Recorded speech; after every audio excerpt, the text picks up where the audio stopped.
Thanks everyone for being here. It's just amazing to have people continue to come in here. There's going to be nearly 100 of us, which bodes really well for a rapid transition to electric vehicles, which is exactly what we're going to need if we want to avoid the worst impacts of climate change. So thanks for being here. We are recording this so that we can get it to people who couldn't be here, and so that you can review the information again later if you want. My name is Jim Snyder Grant, one of your hosts tonight. With this many people here, we'll be basically muting everyone except for the speakers, but you can ask questions anytime via the chat, and we'll go over these at the end of the presentation. If we get through the chat questions, we'll also answer live questions via the raise hand features. And soon we'll hear from our two speakers from the Green Energy Consumers Alliance, Anna Vanderspeck, who's the Electric Vehicle Program Director, and Adriana Lovegrove, Program Associate. But first, a brief review of how we got here. In 2020, a coalition of Acton organizations came together under the name of the Acton Climate Coalition to help pass the Emergency Climate Declaration at Acton Town Meeting. And since then, we've been working on a variety of initiatives to help in the mobilization needed to get to this goal of net zero carbon emissions in Acton with a target date of 2030. And one of those initiatives is Energize Acton, which is a way to help people understand and act on the key steps that residents will need to take to get us to lower our carbon pollution emissions. So I encourage you to go to energizeacton.org right after this meeting and create an account. Once you're on the site, there are 4 paths to take. You can click on this first one, Learn Join. We'll just give you general information about what this site is and why we're doing it. Actions are actions that you can sign up to take or indicate that you've already done or learn more about. Highlighted action is, what's new and special right now. Right now, you can get free consultations for electrifying your house with heat pumps. And there's information about that if you click there. And then there's upcoming events, which right now has one event, which is this one. And here we are, and that's great. If you would hit the take action step, you would show up here. This is the top part of a list of 12 or so actions that we encourage people to learn about, sign up to do, or mark that they've done them. And they're roughly in order of how much impact they have. And you'll see that Drive Electric is right on the upper right here because it's a big step. It's a big and important step to reducing our carbon emissions. Here's some additional steps, everything from eating more plant-based meals to buy less stuff. And one of my favorites, stay current with coalition initiatives. So this is a chance for you to learn about advocacy that can be done because we know we're not going to be able to get where we need to go by acting on our own. We need a lot of town help, state help, federal help to get us to where we need to get to. And so we are just about there.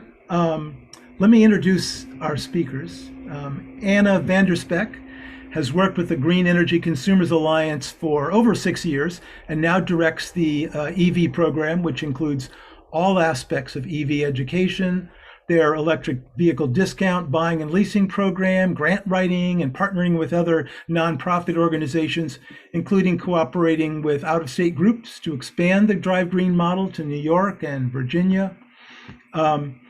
Anna graduated from Tufts University with a degree in International Relations and Environmental Studies. Adriana Lovegrove is a Drive Green Marketing Program Associate with a background in communications, social media, and marketing. She holds a degree in journalism from Quinnipiac University. Welcome to you both, and thanks for your great work. I think I just want to mention one more time before we go on that Energize Acton is a joint project of the town of Acton and the Acton Climate Coalition, and it's been great working both with the Acton Climate Coalition and with the town. With that, no further ado, let me stop sharing, and you can hear from our speakers. Good evening, everybody, and thank you so much, Jim, for the very fancy sounding intro that took me by surprise. And thanks to all of you for joining us this evening. I'm going to actually go ahead and share my screen, but basically the way this is going to work is we have a presentation of about a half hour that covers the basics you need to know if you're thinking about going electric. And then I think there's a couple of electric vehicle owners in the audience who are here to answer questions if you have questions that you want to ask specifically of a driver. But I'm going to go ahead and share my screen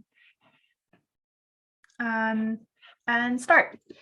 So for those of you who aren't familiar with us at Green Energy Consumers Alliance, we are a nonprofit based in Boston and also in Providence. And our mission is to harness the power of energy consumers to speed the transition to a low carbon future. What that means is that we run a series of programs and services that help people access clean energy technologies.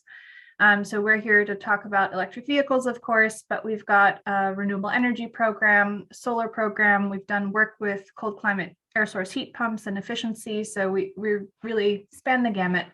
And then for all of those programs, we take what we learn by interacting directly with consumers and the marketplace to inform advocacy work that we do at the state and local level. And as Jim already said, my name is Anna. My colleague Adriana will take over the mic in just a moment, but we're the two speakers for today. And actually just a moment is right now. So Adriana, take it away. Hi, thank you for that introduction, Anna. So we are going to get started by talking about why we decided to focus on electric vehicles. So, I had more to say. Thank you. Okay. So Drive Green was started in 2016 with two main goals: to educate and to create an avenue for people to easily purchase electric vehicles. So when you go on our website, you have two options. You can go to the Learn More section, where we have pages full of information that answers any questions you may have about electric vehicles, including charging, winter driving, and even rebates and incentives.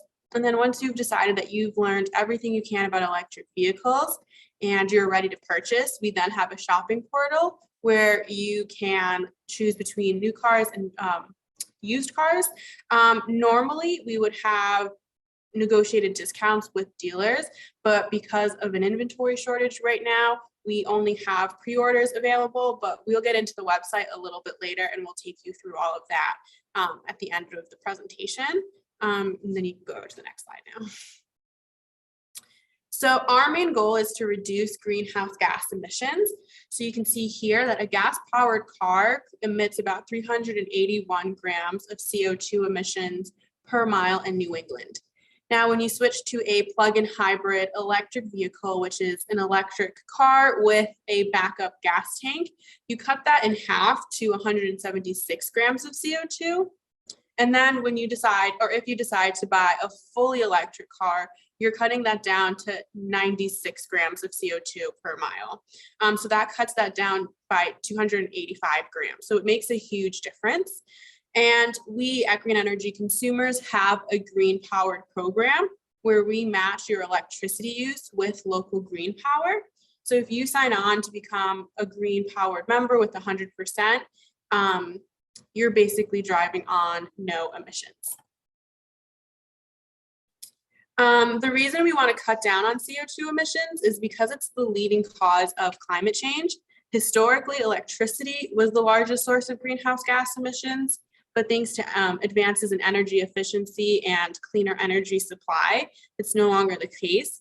And nationally, transportation accounts for greenhouse gas emissions more than any other sector. And in Massachusetts and Rhode Island, transportation is the biggest sector. And in Massachusetts, like you can see on the graph, it's it's responsible for 42% of greenhouse gas emissions. I'm just going to turn my page here. So cutting down these numbers would make a huge difference, especially in regards to our public health. So when you're driving a gas-powered car, there are a bunch of little particulates that come out of the tailpipe, and these cause major health problems, especially that lead to major respiratory issues and heart conditions. And these problems are significantly worse in children, elderly, poorer communities, and they disproportionately affect communities of color. So when you switch to an electric vehicle, you're completely eliminating those tailpipe emissions. And there used to be this idea that the electricity grid was just as dirty as gas, but that's no longer true when renewable energy standards.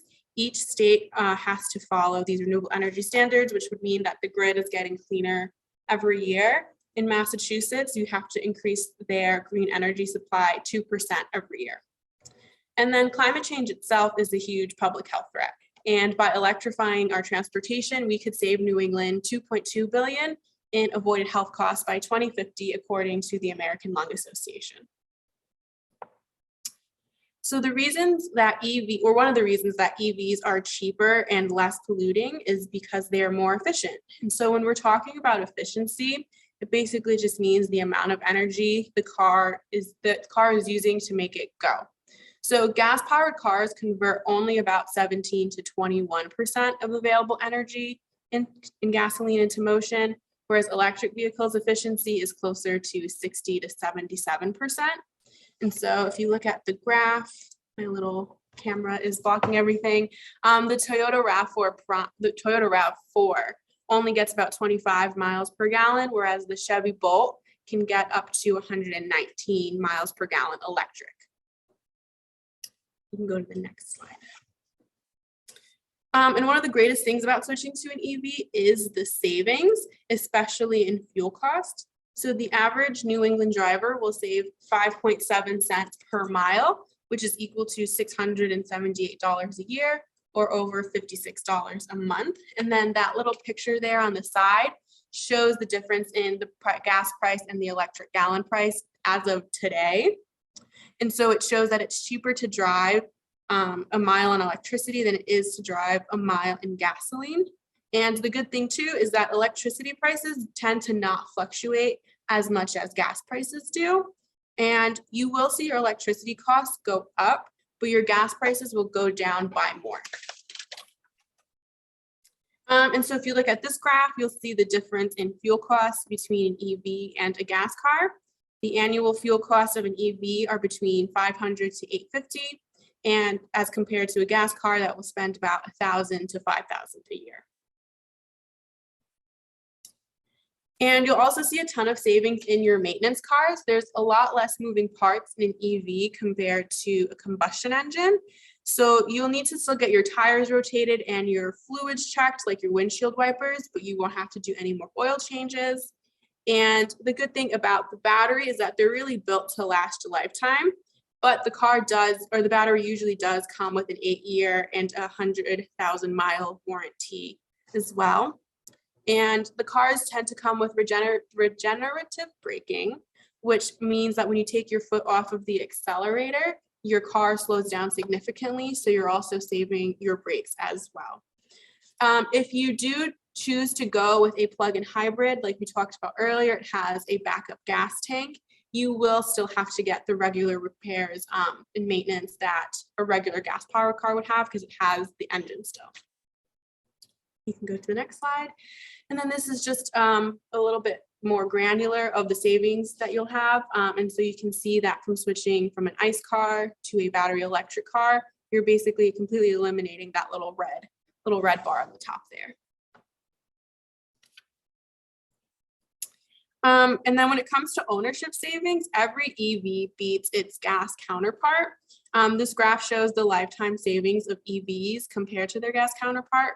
You can see that the Chevy Bolt, which is the most popular car in our program, saves about $6,000 compared to its gas counterpart. And then you can go to the next slide. And then also another great thing about electric cars is that they're really fun to drive. They tend to be very zippy and they accelerate very fast. And they also have the latest technology in them. And it's really cool to see as each car comes out, the cool new features that come out along with it. And then I think Anna is taking over from here. Yes, I'm happy to. One thing I should have mentioned at the beginning was that please feel free to post questions in the chat. We're happy to answer them as we go, but I know this is a lot of information being thrown at you all at once. But I will take it from here and talk a little bit about some of the things that you need to know if you're thinking about going electric, most of which have to do with charging. So the first thing I'll talk about is range anxiety. So range anxiety is this fear that you are going to run out of charge in the middle of driving and get stuck somewhere if you're driving an electric car. And it's a thing of the past for two basic reasons. One is that the automakers know that this is your primary fear, and they've invested really heavily in battery management software that will tell you at any time how many miles of range you have left in the tank, so to speak, in the battery. And a lot of the software is sophisticated enough to take into account the temperature, because batteries perform better at certain temperatures, and to take into account how you drive. So if the car has learned that you're really aggressive and that you slam on the brakes a lot and waste a lot of energy that way, it'll take that into account when it's presenting you with the range. So you will never suddenly realize that you only have 10 miles of range left because it's telling you at all times on the dashboard how many miles you have left. And the second thing is that most vehicles at this point that are coming out have electric ranges that far surpass what most people drive in a day. So most folks drive 30 or 40 miles a day in Massachusetts. And at this point, most electric vehicles that are battery electric are coming out with well over 200 miles of range. And there are still plug-in hybrid options where you can do most of your daily driving on electricity, but then have a backup gas tank if you do need to go on a longer trip and don't want to stop to charge. So long story short, this fear that you're going to suddenly run out of power really shouldn't happen. We will talk a little bit about charging. So charging isn't as hard as lots of folks fear. There are three basic levels. So the first level is called level 1. It's also called a trickle charge because it's the slowest type of charging. But basically it is when you take the cord that comes with a car and plug it into a normal household outlet, 110-volt outlet, the same kind of outlet you would plug your cell phone into. And that adds about 4 miles of range for every hour that you spend charging. So that sounds really slow.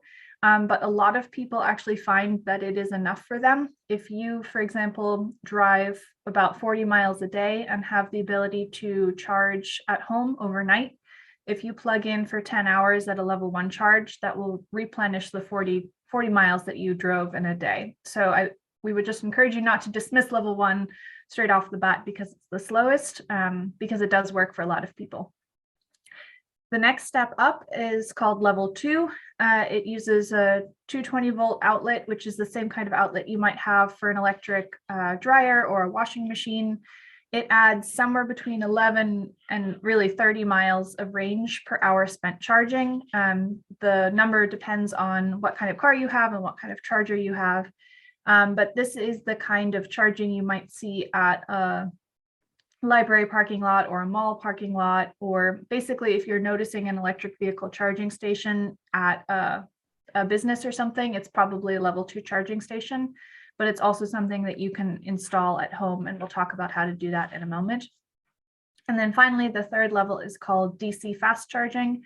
The DC stands for direct current, and that is the super fast charging that you see at rest stops along highways and travel corridors. These are really massive machines. You cannot install one at home, but they can put a lot of miles into a battery in a short amount of time. So how many miles depends on what vehicle you're driving, what state of charge you're at, and what kind of a DC fast charging machine you're at. But generally they can add around at least 90 miles in half an hour. Some of the Teslas are at 120. some of the newer cars coming out are well into the hundreds of miles. So that is the kind of charging you would use if you're going on a road trip, for example. In terms of plug types, there is basically one standard for level 1 and level 2 charging, and it is called the J1772. And you can see it on the top right. That's what the plug looks like and what the outlet looks like that you plug the plug into. The one exception to this, of course, is Tesla. Tesla has its own proprietary charging system. So Tesla ports are specific to Tesla. And if you're driving a Tesla, you should plug into a Tesla port. So that is sort of a separate category. But everybody else uses the J1772. And if you're driving a Tesla, you can buy an adapter so that you can use the J1772 as well. The only place where it gets a little bit trickier is in the DC fast charging realm. So again, Tesla has its own proprietary supercharger. Then American and European manufacturers use the J1772 combo. And up until now, Asian manufacturers have used the CHAdeMO, which is at the bottom right of the screen. So basically, up until now, if you were driving a Nissan Leaf and you needed a DC fast charge, you had to make sure to find a CHAdeMO charger. And if you were driving a Chevy Bolt, you had to make sure to find a J1772 combo. The good news is that most DC fast charging stations have a cord for each plug type. So it's not usually a problem of not finding the right plug type out in the wild. And the better news is that the industry seems to be finally coalescing around one standard. So Nissan, for example, has made the decision for the upcoming SUV that they're releasing, the Aria. It will have a J1772 port instead of the CHAdeMO. So moving forward, this should be even less of a problem. I see a lot of questions coming in the chat. I think hopefully I'll respond to a lot of them as I go, but we'll go back if I don't. The key thing, a lot of people worry about access to public charging when they're thinking about getting an electric car, and we'll talk about public charging in a moment, but most EV drivers charge at home.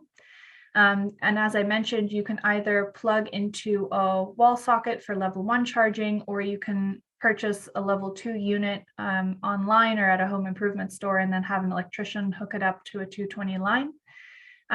If you're confused about that and don't know what the right option would be for you, depending on how much you drive and what your house looks like, we have a guide that our colleague wrote about installing electric vehicle charging at home that is useful both if you have decided you're going to get an electric car and you want to figure out what you need to know to install charging, but it's also useful if you are kind of on the fence and you don't really understand if you can charge at home, or you want to ask your electrician some questions, but you don't know what questions to ask.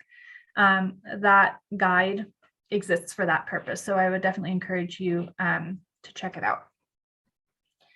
As I mentioned, you can charge on the go. There are an increasing number of public charging stations available, and most people don't realize how many there are because they don't have the traditional signage that gas stations do. There are several different companies building out these charging networks. You may have heard of one named ChargePoint or Electrify America. They both have very flashy stations with certain colors, and they're pretty prevalent in this area. But basically, we would recommend, if you're trying to figure out where charging is, to go to a website called PlugShare, which is where we took these screenshots. PlugShare is a platform-neutral crowdsourced website and also app. So it's got one map to rule them all, basically. You can see all the charging stations from all the different networks all in one place. And when you zoom in and click on these little emblems, you can see how much does it cost to charge there. So some are free, some you have to pay by the kilowatt hour, some you pay by the hour. PlugShare will have all that information. And it'll also show you more details about where they are, specifically like within a parking lot, where is the charging station located, and you can see if they're working or not. On these two maps, anything that is green is a level 2 charger, and everything that is orange is a DC fast charger. And the number of stations here is growing all the time, thanks to investments from our electric utilities, but also just the private sector trying to expand these networks. So it's definitely worth poking around if you haven't before. It also has a feature that lets you plan a trip. So you put in a starting location and a final location, and it'll show you charging stations along the way. And there's a couple other apps that we can recommend if you're trying to plan a road trip in an electric car. So just a couple more screenshots to show that it's not just Greater Boston that has these charging stations. And this is the kind of website where if you zoom in, more of these little emblems will pop up. So I definitely recommend checking it out on your own.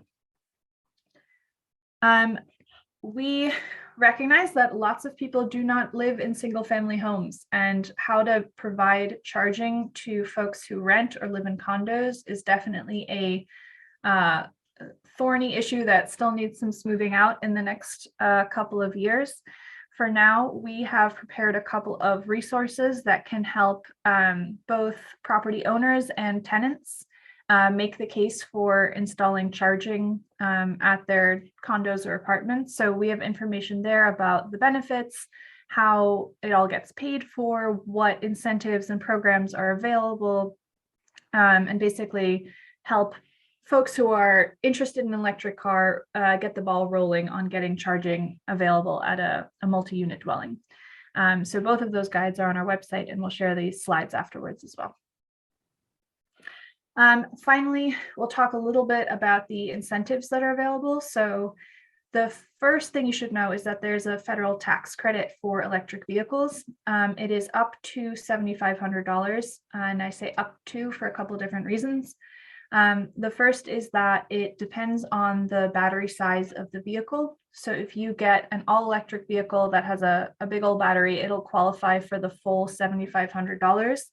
But if you purchase one of the plug-in hybrids, for example, that has a smaller battery, it will likely have a smaller federal tax credit, and we have all of that information on our website. The second reason I say up to is it depends on your personal tax liability. If you don't owe $7,500 in federal taxes, but you purchase a vehicle that qualifies for that level of tax credit, unfortunately, you can't carry the difference over from one tax year to the next, and the IRS will not write you a check for the difference. So that's an important thing to know. One way to get around that is if you lease the vehicle, the dealer basically gets the federal tax credit instead of you, and most of them pass on that value to the final consumer in the form of lower monthly payments. So that's one way to capture the value if you don't have enough federal tax liability to take advantage of this incentive. And then finally, this federal tax credit was set up in the Obama years, and it was meant to jumpstart the electric vehicle industry. So it was set up to basically phase out once a manufacturer had sold 200,000 electric cars in the United States.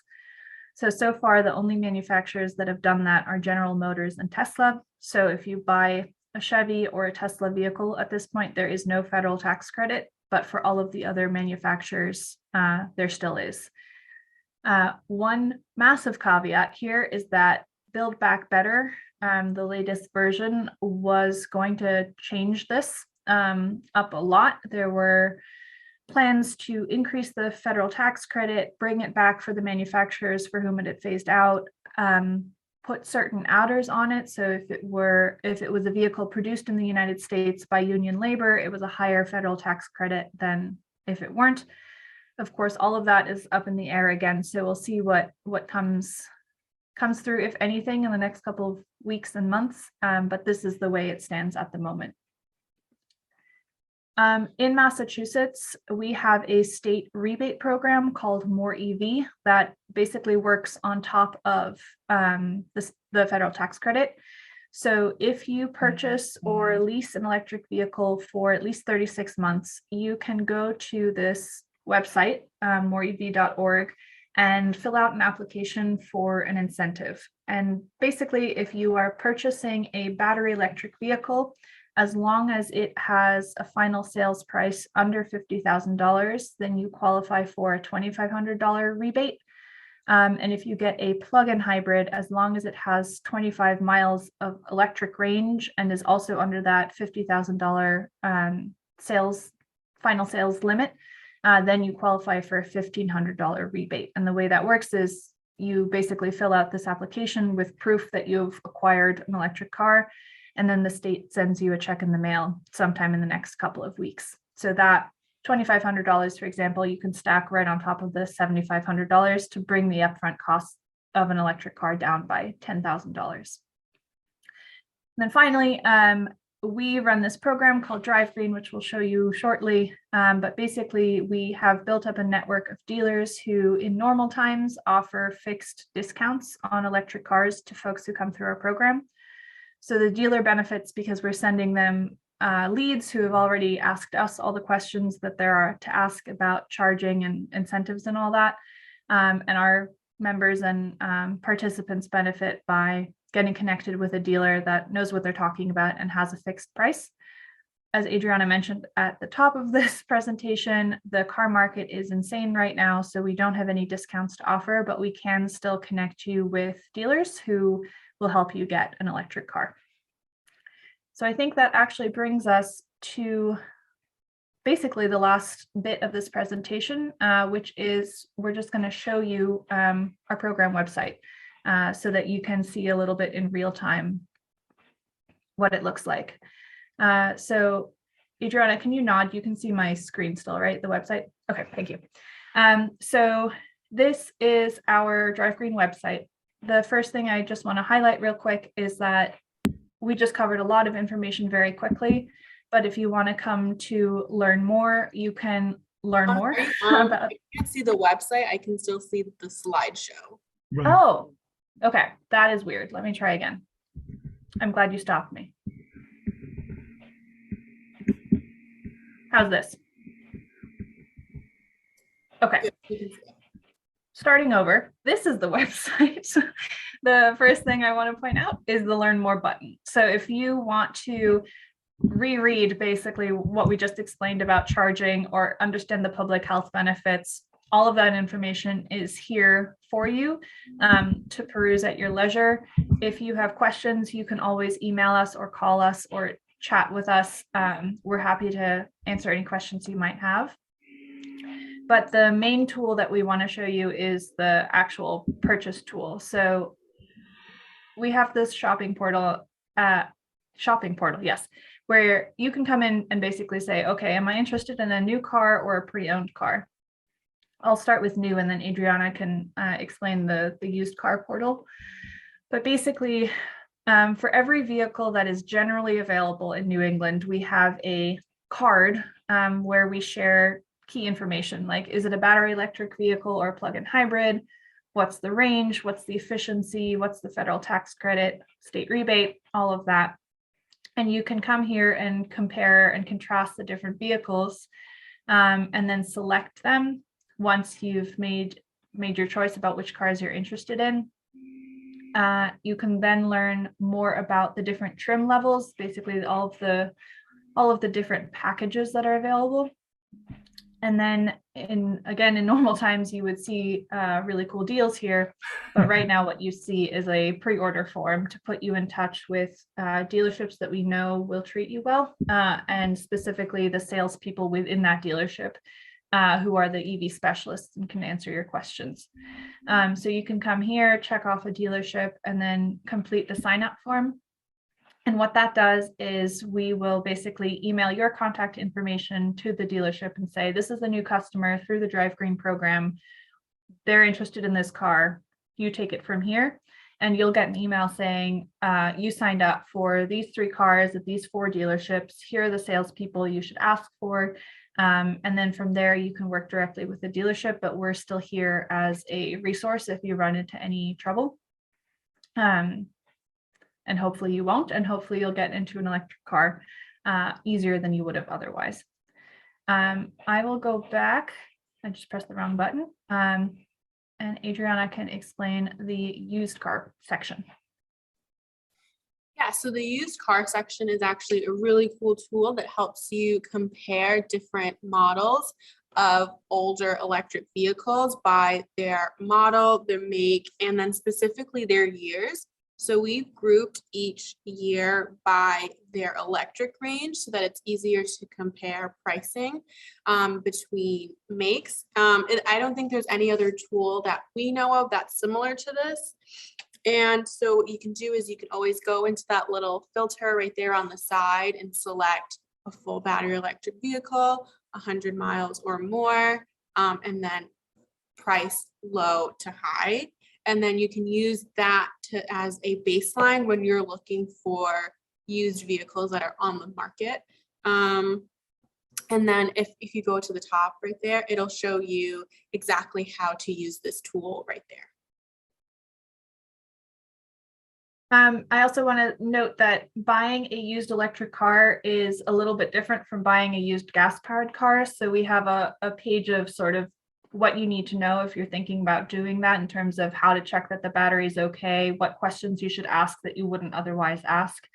But our hope is that this makes this a lot easier, that if you're thinking, I need a new car, I need it to be used and I want it to be electric, but which model should I go for, that this will help you figure that out. And then the very last thing I want to share is that we know that not everybody is necessarily in the market to get an electric or get a car, period, at any particular point, but there are lots of ways to get involved if you just want to learn more and kind of stay in touch until the next time you are ready to get a car. So we have a pledge that you can sign that just says, my next car will be electric, so that we can keep you up to date when a new car comes out or something like that. We have a quarterly newsletter where we share the most important developments every quarter, so you can kind of stay up to date that way. We have lots of events like this. We have a lot of Electric Vehicle 101 presentations, but then also deep dives into how does charging work, deep dives into batteries and winter driving and pre-owned cars specifically. So there's a lot there that you're welcome to join us at. And then if you already have an electric vehicle, you can become an EV ambassador and sign up that way. So that is it for the presentation, and I'll hand it over back to Jim. Thank you very much for listening to us. Oh, this was so great. I so appreciate your time here, your presence here, and your skill here. I was able to harvest 10, 12 questions from the chat, which we can run through. And before we do that, I also want to mention that in our audience tonight, we have some electric vehicle owners who've already offered to answer questions if they're specific to specific models.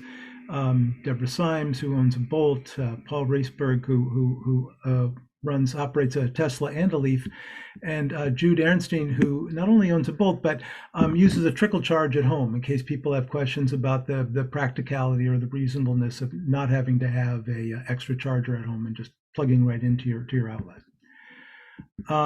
With that said, let me start with the questions we already got, starting from some of the older ones. Is that okay, Anna? Okay. Does the U.S. have the power generation capacity to routinely charge up to 100 million vehicles each night? 100 million and the U.S. I can't speak to. What I can speak to is more locally the situation. So short answer is, if we want to transition to 100% electric transportation, that will require investments in our electric grid. There are a couple of reasons why we think we can do this. The first is that all the folks who are making decisions at the regional and state level about our electric grid know that this is coming. So our ISO New England, which manages our New England power grid, they're thinking about this. Our electric utilities, they're thinking about this. And they know that they're going to have to incorporate this increased load. And there are promising ways for them to be able to do that. One, I see some notes already just skimming through the questions is about when you charge, does that matter? And the good news with electric vehicles is that most of them do charge overnight. And that is a time when our grid is much less constrained, when demand is really low. So charging electric cars at night is great because it balances out supply and demand on the grid, and particularly as we're thinking about bringing on a lot of offshore wind, The wind blows hardest at night, and so that is a great time to have something soaking up that load. And then if we want to get really fancy and talk about vehicle to grid and discharging electricity back onto the grid, there's some really cool stuff that can happen on this front. So the good news is that because all of this is gradual, we have time to plan, and the people who are running the systems are thinking about it. Great, thanks. How many EVs are there in the US on the road already? Again, I'm going to answer all of these questions with the local information because I don't have the national information, but in Massachusetts, we've got somewhere between 40 and 50,000 EVs on the road right now. We have a goal of 300,000 on the road by 2025. And then in our state's latest clean energy and climate plan, the interim draft that they're working on updating right now, they calculated we would need at least 750,000 by 2030. And there's about 5.5 million cars on the road in Massachusetts. Wow. Okay. We had a couple questions about recycling and end of life. What is the plan for the end of an EV's life? What happens to all the parts? Do the companies take them back to recycle? And the related question was, what about those batteries? Yes, so I will let Adriana respond to the second part of that, but the first part, what happens to them at the end of life? So this is something that I was just actually on a webinar yesterday with some folks who are working really hard on this on the national level. The good news is that when batteries are dead, for lack of a better word, no longer suit the purpose of driving in an electric vehicle, they're still really valuable. So there's a lot of second life applications that are already being used for batteries. So you can take batteries that used to be in a vehicle and use them as stationary storage to balance out supply and demand on the grid. You can use them as backup power. There are lots and lots of ways that those batteries can be used. We are at the very beginning of this transition still. So these are sort of value streams, is not the right word, but the sort of the paths that all of these batteries will go down are still being built. Right now, it's people sort of buying these batteries, trying to figure out how do I take the 2014 BMW i3 battery versus the 2015 BMW i3 battery. Like, can I use them at the same time? And people who are much smarter than I am and do engineering are working on that. But basically, the batteries are too valuable at the end of the life for them to just end up in a landfill, because somebody will pay for them to do something good. So that's good news. On the what about the batteries piece, I'll turn it over to Adriana because she just dove into this topic for us. Can you repeat the question so I can hear the full question again? Let's see. What happens to the batteries at the end of their life? Yeah, so a lot of manufacturers are trying to solve this problem. Specifically, some of Tesla's former employees started up a whole new battery thing or plant. They're starting one called Redwood Materials, where they're working with manufacturers to get their batteries and create a closed loop. Specifically, Ford has signed on to this. And so hopefully within the next year or few years, they will have a closed loop that when their batteries are done, they will go and they will recycle it and somehow form it into something else Ford would use. Great, thank you. Since we're talking about end of life, let's talk about, there's a question about the end of life for internal combustion engine cars. So this, for example, is a person who has a 2009 Escape hybrid. It's not going to pass inspection in February. How do we, if we have to dispose of this soon responsibly, how do we dispose of it? I will very honestly say I do not know the answer to that question. I hope that somebody else on this call does, and I will try and find out and get back to you, but I do not know. Okay, if you do get us back a question, we know who asked it and we can get it back to them. Okay. Let's see. Another question about changing technology. With EV technology changing so fast, what are the risks for buying a used EV, and what about trying to sell an older EV? Adriana, do you want to take either of those, or I'm happy to go. I'll go. So the risks about buying an older EV, the main risk that is different in an electric car versus a gas-powered car, if you're buying a used one, is the state of the battery. So batteries generally degrade a little bit every year. It's like about 2% based on some cool science that we saw, but it really matters how the vehicle was driven. So if you are looking at two 2017 Nissan Leafs and one of them was driven like 40 miles a day and charged on a trickle charge, and it hasn't had a lot of wear and tear on the battery, that looks very different from the same vehicle that was used as an Uber or a Lyft and used DC fast charging once a week for however many years. Batteries, basically the degradation happens when batteries get very hot, and DC fast charging introduces heat. So if somebody regularly DC fast charged, that will degrade the battery faster. So the way to mitigate that risk is depends a lot on the car. The Nissan Leaf, for example, has a nice little thing on the dashboard that's like, this is the battery state of health. But there are tests that dealers can run, and you can ask for that information to see the actual state of the battery. So all of that is on our pre-owned cars page, if you want to look at that in detail. And then in terms of selling a car, right now, if you have a car to sell, you're going to be great, because all the dealers want to buy back cars, whether electric or not. A lot of people are worried about electric cars depreciating more than gas-powered cars, but so far it doesn't look like that's the case. It was the case in the very early ones, but the report that we reference on maintenance costs talks about or takes into account depreciation as well. That was the Consumer Report study, so that would be a good place to look if you're interested in that question specifically.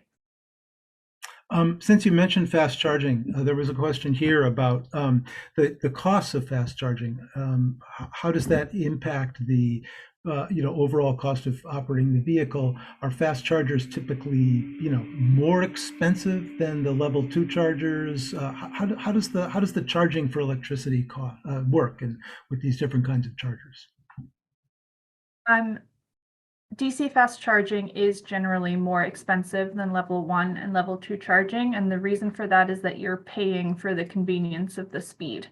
From the perspective of a site host, installing a DC fast charging station is much more expensive than installing a level 2 charging station, so they try to recoup that with higher prices. So very few people, I think, at this point rely on DC fast charging for their everyday charging. But if you charge at level 2 stations, most often that will basically be the price of electricity that you would get at home. It might be slightly higher, and it depends on the charging station. But DC fast charging is a little bit noticeably more expensive. We actually have a blog post from one of our EV ambassadors who moved from Western Mass to Colorado in his Chevy Bolt. And he charged at DC fast charging stations the whole way because it was a road trip. And he's a geek, like at least I am, and wrote up a nice table of exactly how much it costs at every charging station and how much it would have cost if it were gas. So I'll go find that blog and put it in the chat. Great. Since you mentioned that fast chargers put more of a strain on the life of the battery, what about trickle charging? Is that in another way, is that like even better for the car than a level 2 charger? I don't think there's a noticeable difference in terms of battery health between level 1 and level 2. It's just the DC fast charging that introduces a lot of heat. Okay, great. Let's see. So Tesla, they're a massive data collector. Are other EV manufacturers also collecting data from the use of their vehicles? I'm sure they are. There's a lot of data to be collected, so I'm sure the manufacturers are collecting it. The charging station folks are collecting it, and for the electric utilities that are right now proposing some cool new EV programs to help build out charging and do time of use rates and stuff, they're going to be collecting data too. So there's definitely a lot there to learn from. Yeah. I'll note that at my house, the level 2 charger isn't connected up to the internet in any way, so I don't think they're tracking that. And certainly a trickle charger is just it's just a trickle charge. No one's going to be able to track it. So, but yeah, there's a lot of data there. Now, level 2 chargers. Can you disconnect your level 2 home charger and take it with you, either temporarily or permanently? It depends on the charger. So the first chargers that came out are hardware that you install in your home and it just stays there. But there are now portable level 2 chargers available where basically it's just a fatter cord that can take a level 2 charge that you just plug into a 220-volt outlet. So you can purchase that instead of a stationary one. Okay. And 220-volt outlets, they have that slightly different shape, right? They're like what you put like dryers into and stuff. Exactly. Okay. Here's a question. So let's see, I have a house with outside outlets, but no garage. Can I still get an electric vehicle and plug it in? Yes. So there are weatherproof level 2 charging stations that you can get. They're weatherproof. They're great. The main thing is that wherever you park is within cord reach of wherever the plug is. Person had a question about those cool maps. Do they include Tesla charging stations? And I think you said that was the orange, those orange color dots in the map. Those were the Tesla orange were the chargers? fast chargers, Oh, but fast Flex chargers. Okay. is great because you can check off a box and basically say, just show me Tesla or show me everything but Tesla. So you can filter to look to find what you're. So if they go to those websites, they can find out, they can just see the ones that they want to see. Yeah. Okay. And what you showed us was level 2 chargers and fast chargers? Yes. Okay, great. Oh, and PlugShare, it's already, thank you. It's in the chat for those of you that want to just go right there right now. How much range do you lose when you turn on the heat or the AC? A noticeable amount, but it's okay. AC is actually not that much of an impact. It does impact your range a little bit, and you can see it in real time when you turn it on and the number on your screen goes down a bit. Winter driving is challenging because people like to be warm, but batteries also like to be warm. So the battery will take some of its own power to keep itself at the right temperature, and you will likely take some power to keep yourself at the right temperature. So you can see on really cold days, the expected range go down like 20-ish%, which sounds really scary, but is entirely manageable. And there are things that you can do to mitigate that impact. So the beauty of an electric car is that you can turn it on without having to worry about poisoning anybody. So you can basically, if you have a garage, you can plug your car in, turn it on, and it can heat itself up as it's still drawing power from the grid. And then when you get going, you have a full tank, so to speak. And then other things like using the heated steering wheels or the heated seats, those are more energy efficient than trying to heat the air in the cabin. And those will extend your range as well. Have EVs been around long enough that we know, how many miles a person could expect from a new EV? Yes, the batteries will last as long as the car at the rate that they're going. There are some sort of anecdotal stories of Teslas that have been used to shuttle people around from Las Vegas to somewhere else that have like 100,000, 200,000 miles on them. But all of the data, and this is where the manufacturers are really paying attention, shows that battery degradation really is minimal. So it's more likely that the car part of the car will break down before the batteries do. Oh, great. Okay, we're beginning. There's a couple more here. And thanks to everyone who's been putting in links into the chat. Oh yeah, so from a first responder perspective, the notion that there's a gigantic electrical battery in there is intimidating and potentially life-threatening. I'm wondering about the difference between internal combustion vehicles and electric vehicles from a first responder perspective, like if they encounter one in an accident. I don't know a whole lot about this because we really focus on the consumer side, but I do know One, that is part of the reason why Massachusetts has an EV license plate. If you get an electric car, you can get a license plate that says EV on it. And the reason they did that is that it's easy to identify in the moment whether the vehicle you're looking at has a battery or not. The second thing is that I am on the email list of our Clean Cities coordinator, John Lariano at the Department of Energy Resources, and they send out, they talk to a lot of stakeholders in this space. And one of the things that they had in the last newsletter was a training on this specifically.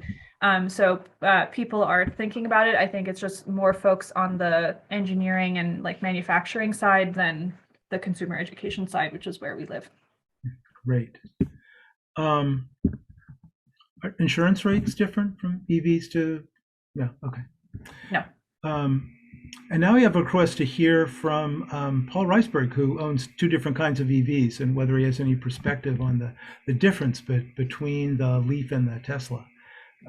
Paul, are you there? And can you unmute? Yeah, sure. Well, they're also different than that. One I got in 2013, and the other I got in 2018. So there was a big difference there. So yeah, I was an early adopter on both. So the problem with the Leaf was at that time it had a good range, which was 110 miles, and whereas the Tesla has a good range, which was 320 miles. And so what I've learned is I think 200 is the crossover. I think as long as a car has more than 200, you don't really worry about range anxiety or anything. So the Tesla, I mean, the Leaf was great for just commuting, but I would never take it on a trip to New York. Whereas the Tesla, I've been to DC and Maine, Pennsylvania, and Long Island several times. And in fact, we're planning a trip to drive down to Florida. So I think if you're in the 300-mile range, you don't worry at all about long trips. And the charging, it's 5 hours of driving or so. And I'm okay with a 20-30 minute break after driving 5 hours. So it actually works out very well.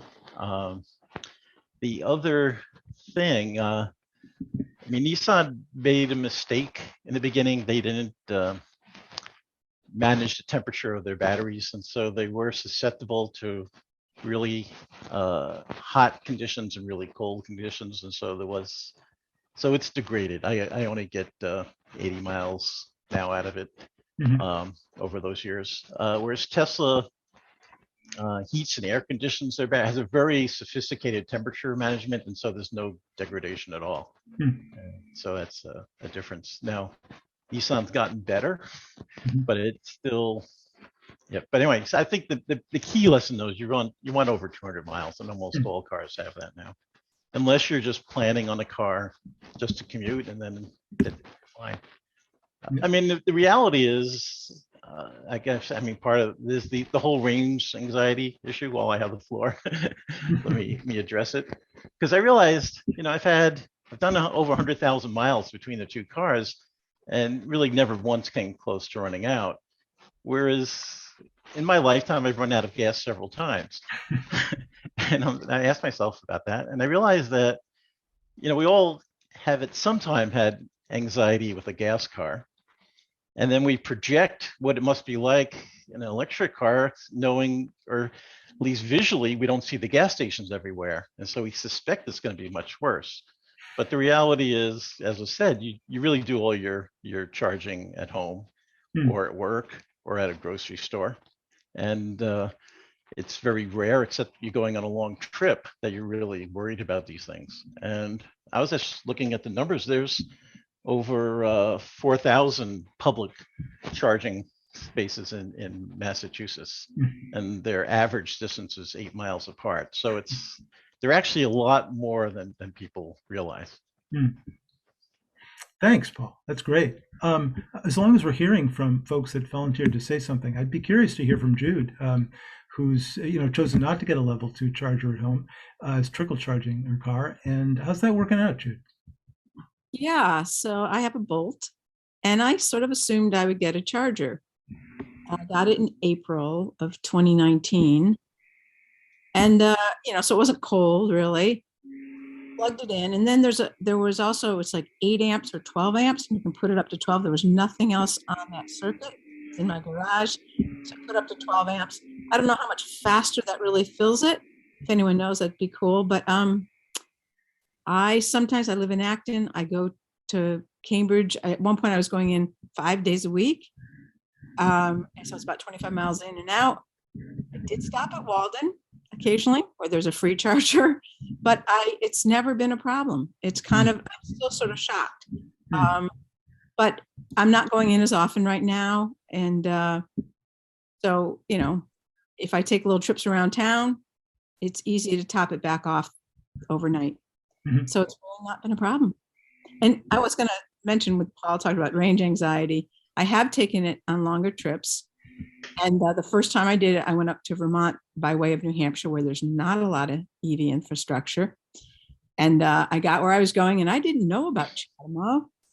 And I got to a charger which said would be the 1772 or whatever it is, and it wasn't.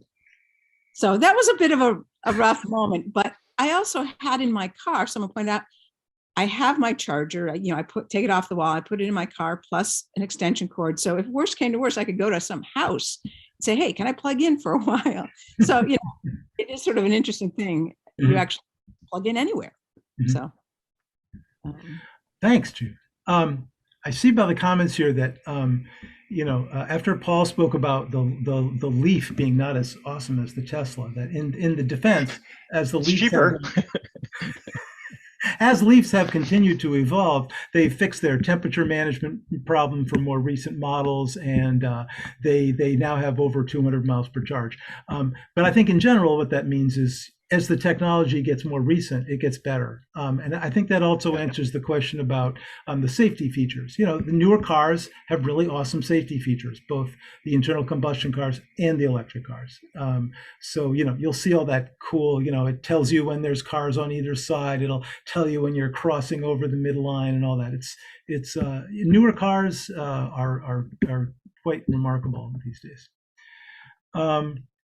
Let's see.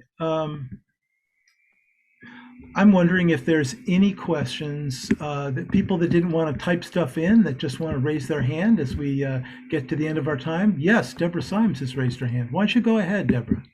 Say something or ask a question or whatever you want.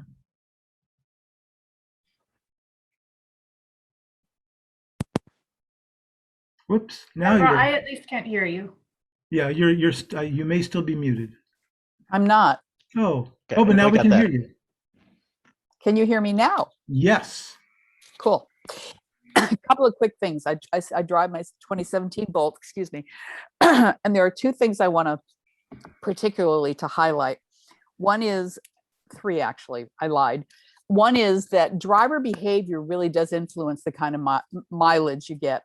Those of us who came up through the generations of Prius learned that early on, and it really holds true for electric vehicles as well. I always joke, no aspersions cast on 90-year-olds, but I always joke that I drive like a 90-year-old, but I get wicked mileage out of my car.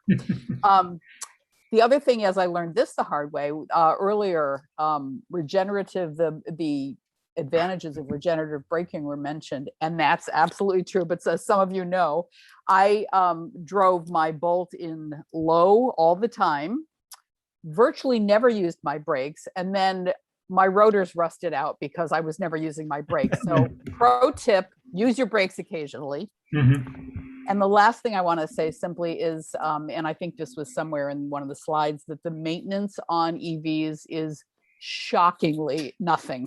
I mean, when I first got the car, I looked up on the website at the maintenance, and I was like, you have got to be kidding me. I rotate my tires. Once in a blue moon, we change the air cabin filter.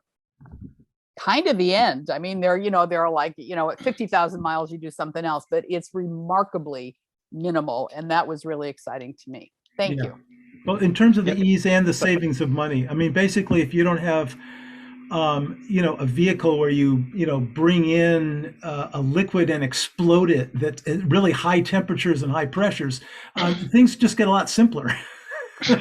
You know, it's an electric wind-up device. It's much simpler.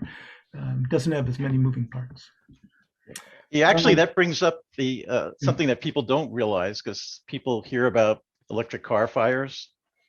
And there was just a study came out that it's actually a factor of 100 less fires in electric cars than there are in internal combustion cars. Mhm. And if you think about it, internal combustion, right, it's actually in their name that they burn. Mhm. And also, and one other thing on the maintenance. So I've had the Leaf for 78,000 miles. Hmm. I've changed the tires, the wipers, and the washer fluid and the Mhm. brakes. Yeah. Nothing else. Yeah, that's astonishing. Let's see. I'm trying to think about final. We might have final statements from our speakers, and I have a little bit of logistical stuff to say at the end about things like recordings. All you Drive Green folks, you have anything you want to say as we finish up? Just a big thank you for having us. And this is such a big crowd, and it's really great to hear all these excellent questions. Yeah, this was great. Thank you so much for letting us be a part of this. It's so great to have you here, and it was a big enough crowd. Well, I'm sure we'll do it again sometime. And let's see, final logistical points. Other than my deep appreciation that everyone has shown up here, to ask their questions, which are great questions. Let's see, we're recording this in so many ways. We got a local recording going, we got a cloud recording going. Between those two, we are confident that we will get something that works, and we will ask the fine folks at ActonTV to help put it together into something that'll be available on YouTube and elsewhere. And we will also send out to those who have actually registered for this talk. We will send out the extra bonus feature package, which is the contents of the chat, which has a lot of cool links that you're going to want. We're not going to publish those because we didn't tell people in advance that if you type something in there, it's going to be shown to thousands of people. So we're just sending that to the people that have politely given us their email addresses and shown up. What else? Just as a reminder, this was all part of the Energize Acton work, which is, you can find out more about it at energizeacton.org. It's a joint effort between the town of Acton and the Acton Climate Coalition, and we will be back with more events, such as how do you retrofit every single building in Acton to stop using fossil fuels? What do you need to know if you want to get heat pumps for your house? And so many other topics. Everything from that to, I want to start a compost pile. I've never done it before. How do I do it? So stay tuned to energizeacton.org, and we'll keep you informed and keep you excited about being involved in this great work together. Thank you, everybody.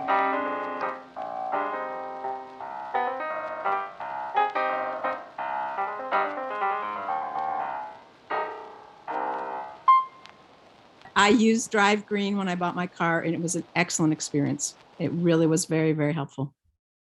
Yes, I say exactly I'm the same glad to thing. hear that. It was able, back in the days when there were actual discounts, it quickly showed me all the different discounts available and how vastly different they were from dealer to dealer. So I didn't have to do the normal thing of, spending half a day at one dealer and then, giving up and going. It was much, much quicker. So much simpler. You're welcome to keep this in the recording. Yes.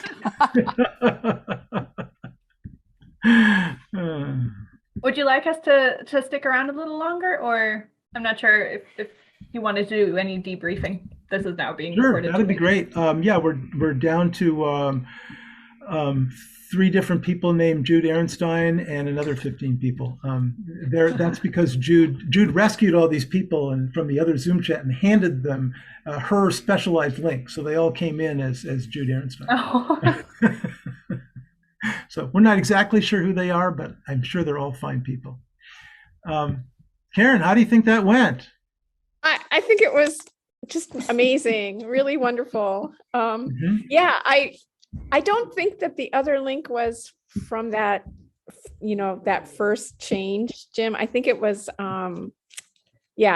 I think it might have been a social media thing, but yeah, something to definitely work on in the future. Yeah, we had, yeah, that's right. We went through a couple different links. I'll be curious to learn from Jude. If you can actually rescue that link and send it to me, I'd love to understand where it came from. Yeah. And Marco's got his video turned on. How was that, Marco? What do you think? That was amazing. I feel like I was like trying to think of how like New York can kind of use some of the methods that Massachusetts and Rhode Island uses. I was like kind of jealous. I was like, wow, we don't get any of this special treatment and special knowledge. Definitely, I really want to send like all the information that I gained and hopefully recording of this to my coalition that I work with. So, because I think they're going to be like all over this. And so definitely a great way of improving our presentations to help our message and our outreach. So thank you so much for everyone. We're so glad that you joined on. How did you find out about this? So I'm an intern for the Drive Electric Long Island Coalition in New York.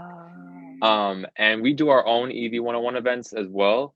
And I was just trying to, like I just started sort of in January, like early January. So I wanted to get as much exposure to EV 101 events as I could. So I just Googled like EV 101 events, like via Zoom, and I found this one. So I was like, you know what, let me just join it really quick and see what it's about. And I honestly don't regret it at all. I love this. Great. I think it's wonderful. I wish there were more opportunities for us from different states to learn about what's happening. It's a great, fertilization process. Definitely, yeah. Yeah, and and we can be jealous about things in New York. Like New York City just passed the gas ban and new construction. Damn it, we're still working on that one. We're struggling. Yeah. Yeah. No. I mean, Deborah, okay, well, are you trying to? Oh, sorry. no, I see Deborah waving her hand. Oh yeah, go for it, Deborah. Thank you. I just want to jump in with a question, really, which is self-serving because I have a Bolt, and I'm wondering, Adriana or Anna, if you have any heads up about what the heck is going on with the battery replacement. Because those of us who have Bolts, there was this battery fire issue, and so, some people went and had the dealers knock back their charging capacity. Some of us just did it on our own because there's a manual setting you can use so that you never actually fully charge. Do we have any inside baseball info on what's happening? Jude, are you raising your hand because you do? Oh, okay. Whoever has info. Well, Jim knows as well. A neighbor of ours who bought it at Quirk down in Quincy, they're actually starting to replace, and they kind of are looking at VIN numbers and which ones require it. But you can call and they'll give your VIN number and probably find out. That Quincy is the only place I know that's trained to do it. I just asked at Colonial today, which is in Acton, and they said maybe in April, but I don't trust them anyways to know. I wonder about my rack, which is where I've tended to go. That's where I bought mine. I haven't called them, but yeah. I figured. Okay. So Steve got the official letter from Chevrolet that says you are now in a window where you could get your battery replaced. So somehow, I don't know if he got his earlier or it just, looks nicer or what, but yeah. So I think they are starting with the earlier model years first. But they have been happening, and when you get the new battery, your warranty is basically reset on the new battery. Nice. So you get it. Oh, which not all the dealers know, apparently. They're telling people things, but if you look at the language in the writing, that's how it works. So don't let anybody tell you otherwise. Good. Okay. Yeah, I'm looking forward to basically having a whole new car. I know, right? Oh. Yeah. And the range increases. The new battery packs are a little bit more efficient or bigger, and so you'll get a little range bump of like 17 miles or something. But still, why not? Nice. Cool. So what I didn't realize, this is Lee in the Jude name. I didn't realize you couldn't get rebates for Bolts, and they're not really available. So if someone's getting a car now, wants an electric car, I have to start again to figure out, not us, we have our Bolt, my daughter what's a good one to go for. So much, I'm so used to like 12 of us in our neighborhood have the Bolt, and it's like you just get a Bolt, but that's not possible right now. Any word on the Kia Niro EV? Do you have any thoughts on that one? It looked, I just looked on your website at it. Kia's. It's a great car. We have a couple very enthusiastic EV ambassadors who have the Niro. It was never really available on the level of the Bolt. Back when cars were available, we could point people to like dozens of Bolts, but the Niro was more like there's a handful. So I would definitely say poke around and see if you can find one. It's a great car. I actually I can't keep all this information in my head, so I can't remember if we have a pre-order form for that one or not. I didn't see one. Then I think And then there's the VW ID4. Is that also a good car? That's people are really excited. Yeah, that's a very popular car. It's doing very well. I do think it is hard to find right now as well, like the other cars. And it's also, I believe, a hybrid. It's a plug-in hybrid, right? No, it's all electric. Okay, sorry. It's all electric. Our web developer got one, and I think he got like the first one in the state, and he really likes it. He uses it. He does a lot of like home construction as well, and it can tow, and people really like that one. But that is one where you essentially order it through the manufacturer and then choose a dealership to pick it up from, which is this weird, like almost Tesla way of buying cars. It's very odd. But right now we have a wait list for that one going because we know there's a lot of demand for it, and we're trying to get as many people to sign up on the wait list so that we can then approach dealers and be like, look, we've got several hundred people who want this car in the next 6 months. Like, what can you do for us? So definitely go sign up on the wait list and we'll see what we can do. We had someone come to an event with one, and we were like, oh, how did you get it? They're so hard to find. And he was like, I just drove by and there was one there. Sold it to me. And we were like, what do you mean there's none? And he was like, no, that one had two. And it was quite a freak accident, I think. I don't know what they look like enough. I'm so used to driving, and if I see a Tesla and I see a Bolt, I know there's an electric car. But now you have to be a lot smarter to spot electric cars. I wish I could, because I love seeing them. It just gets me all excited to study what they look like. And not everybody gets the license plate either. Right. It's optional. That's true. And then some people sneak in with just a traditional hybrid and get the EV license plate anyway, which is just shouldn't be allowed. All right. Thank you. Oh, we had a question that came in by mail that I think this person didn't show up, but I was wondering whether you had information about looking at the sort of the full life cycle, the embodied energy in an electric car versus the embodied energy in a combustion engine, and how that changes the environmental equation, because there is some misinformation out there. So I wondered what the current actual correct answers were. We point people to the Union of Concerned Scientists. Okay. They wrote a study a couple years ago called From Cradle to Grave. Okay. And basically the short answer is because batteries are intense, the manufacturing carbon emissions are higher for electric vehicles than gas-powered cars, but that very quickly basically dissipates, or the benefits of driving electric from an emission standpoint quickly overtake that. Yeah. Oh, good. That makes sense. I mean, you're not pouring gasoline into an electric car at every turn, so eventually those emissions catch up. Yeah. Yeah. Well, I will just say thank you again, because this was lovely.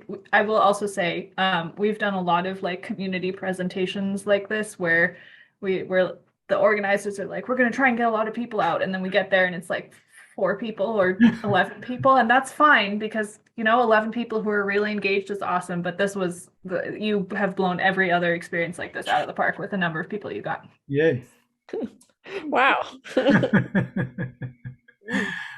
Well, everything lined up right. I mean, every time I turned, another network was, putting out the publicity. And we saw in the chat that it went everywhere. There were lots of different places. It was You probably should not- definitely write up like this is what we did Yeah. and share it with other communities because Good. it worked. Whatever it was that you did, it worked really well. That's a great suggestion. Mhm. In fact, I would love it so that I Yeah, can share it absolutely. with other people. We'll get it to you. And to Marco too. Yeah, definitely spread the love, spread the wealth. Yeah, we were doing the math yesterday, Karen and I, or a couple days ago, because we're trying to update the goals on our Energize Acton website. And because Acton has chosen this 2030 target date, that's like 1,000 cars a year that we need to get switched over. So, 100 people showing up is good. Now they have to tell 10 of their friends and they all have to buy cars. So we got a lot to do. Good night, all. Thank you. It was great. Thanks for being here. And everybody. Thank you so much. Yeah. Take care, everyone. Stay healthy.